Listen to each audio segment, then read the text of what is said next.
안녕하십니까. 즐거운 세상 만들기 주인장입니다. 오늘도 너무 오랜만에 영상을 만들어 보고 있습니다. 자, 이렇게 오랜만에 오늘 할 얘기는 뭐냐면 요즘에 그 대선 주자들의 토론이 굉장히 뜨거운 이슈입니다. 그래서 근데 그 유력 대선 후보 대력 주자들 2명이 공통적으로 낸 그 공약 중에 하나가 병사 월급 200만 원 만들기, 그리고 또 한 유력 후보 한 명이 말한 건 사드 추가 배치, 선제 타격 이런 걸 얘기했는데, 오늘 그거에 대해서 얘기를 한번 해보겠습니다. 먼저 병사 월급 200만 원입니다.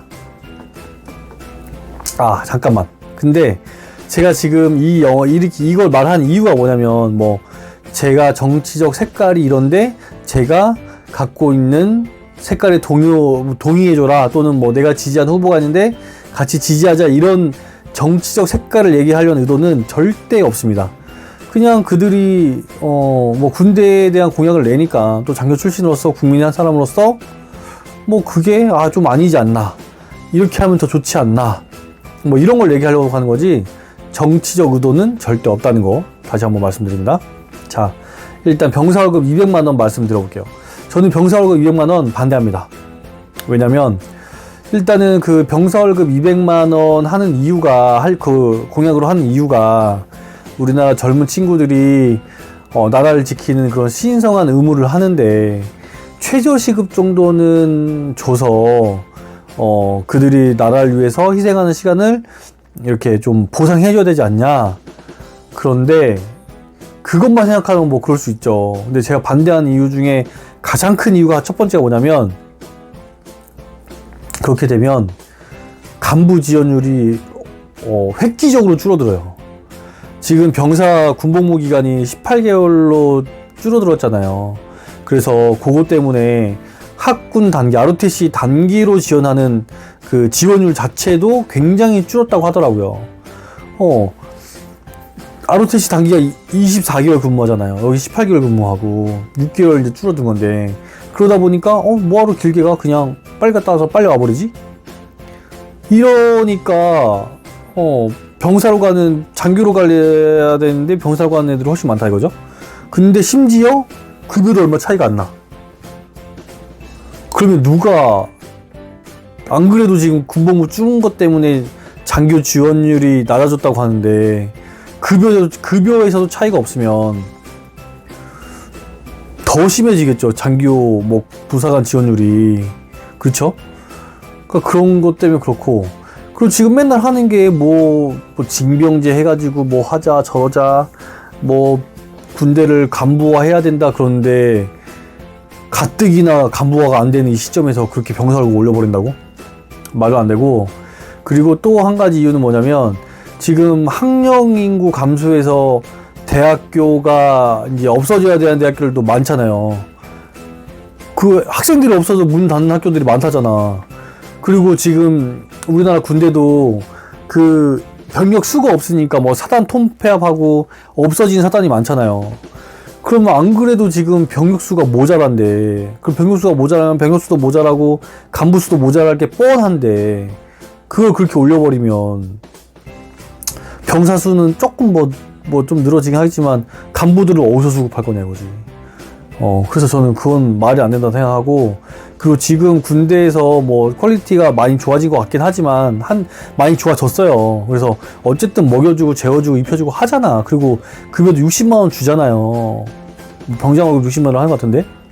그럼 그 돈이면 되지, 뭘 더 줘. 그런다고 해서 200만 원, 급여 200만 원 준다고 해서 우와 너무 좋아, 이렇게 안 할 것 같아요, 제가 봤을 때는. 하여튼 그래서 그렇고, 두 번째는 좀 전에 했던 말이랑 또 좀 이어진 얘기인데, 한 달에 월급 200만 원 준다고 해서 나라를 위해서 헌신하는 그 시간들이 너무 좋다, 보상됐다, 나 200만 원 받으니까 됐어, 군대 갈만하다, 이렇게 생각하는 사람 10명 중에 한두 명 있을까 말까?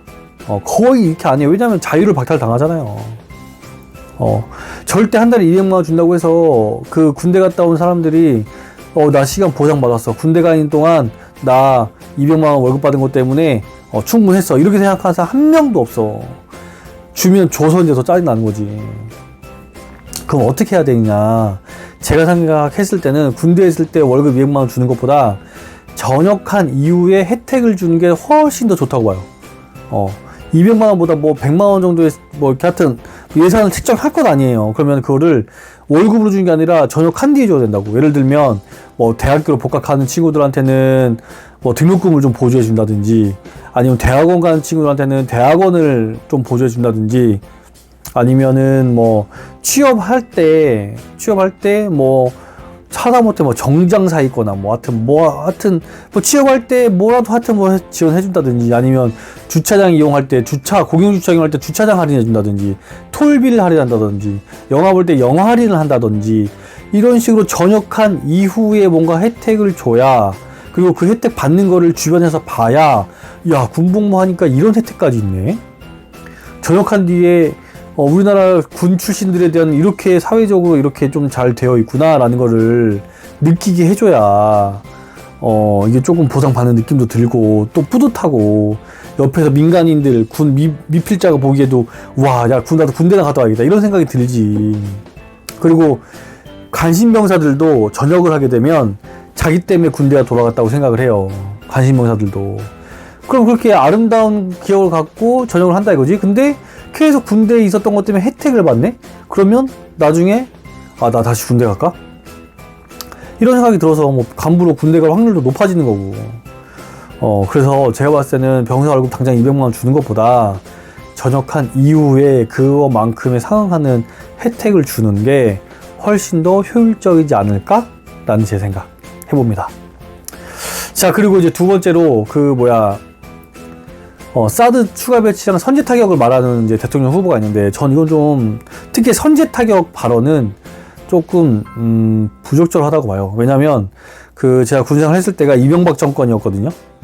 이명박 정권이었는데, 그때 이명박 정권이 그랬어요. 뭐 지오핀 같은 전방에다가 학성기 설치해라 그랬는데, 북한에서는 그 학성기를 보고 학성기 설치해서 노래 트는 순간 거기 이제 쏴서 부셔버리겠다 이렇게 얘기를 했고, 이명박 대통령은 니네 그거 많이 쏴서 부시기만 해, 내가 2배로 갚아줘 버릴 거야 이렇게 하니까 그 긴장도가 완전히 최고조로 그때 막 장난 아니었죠. 막 전쟁 날 것처럼 막 그랬어요. 그 상황을 굳이 왜 만들어? 굳이 왜 만드냐고. 굳이 만들 필요가 없잖아요. 선제 타격 말한 게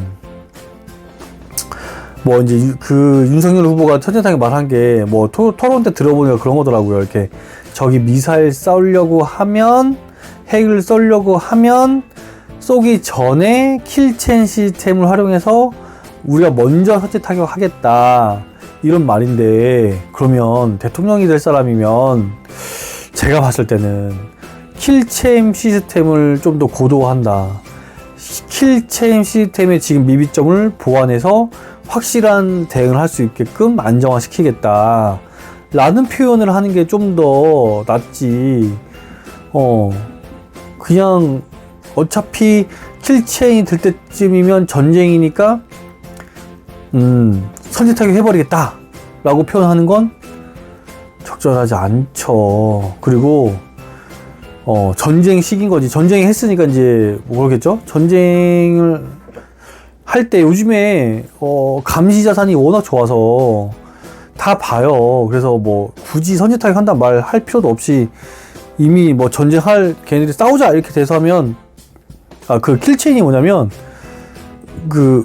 우리나라 감시 자산을 활용해 가지고 전쟁이 났다 그러면 이제 감시 자산을 적극 활용해 가지고 뭐 몇 분 이내에 적의 뭐 우리나라를 타격할 수 있는 원점을 식별하고, 그 다음에 뭐 쏠까 말까 고민해서 하여튼 뭐 최단 시간 내에 적의 우리나라를 도발할 수 있는 그 미사일이나 하여튼 그런 무기 체계를 우리가 이제 무력화한다. 무력화할 때는 뭐 공군 자산으로 할 수 있는 거고, 포병 자산으로 할 수 있는 거고, 우리 뭐 그렇게 할 수 있는 거죠. 그래서 한다는 건데, 뭐 킬체인 뭐 개념을 알고 계신 것 같은데, 그건 굳이 그런 말을 해가지고 5살짜리 떼 쓰는 게, 지금 걔네들이 그렇게 뭐 미사일 핵실험하고 뭐 이렇게 떼 쓰는 게 뭐 어려운 일은 아니잖아요. 근데 그렇게 걔네들한테 굳이 선제 타격 해버리겠다는 말을 놔가지고 긴장감을 고조할 필요는 없지 않을까. 제가 뭐 윤석열을 지지하고 안 지지하고 떠나서 그냥 그 말 했으니까 그 말에 대해서 제가 말을 하는 거예요.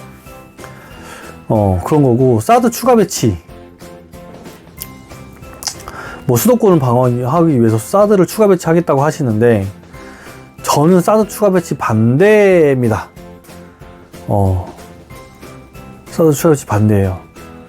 뭐 여러 가지 이유가 있지만, 그것도 제가 이제 어디 책임 신문에서인가 어디서 언론에서 봤는데, 미국의 그 군사 전문가가 그랬대요. 사드가 미사일 하나를 요격하고 뭐 방어한 데 있지만, 북한이 미사일을 쏘면 한 발만 쏘진 않을 거 아니에요. 여러 발 쏠 거란 말이지. 근데 사드는 여러 발 쏘면 그걸 다 요격할 수가 없대요.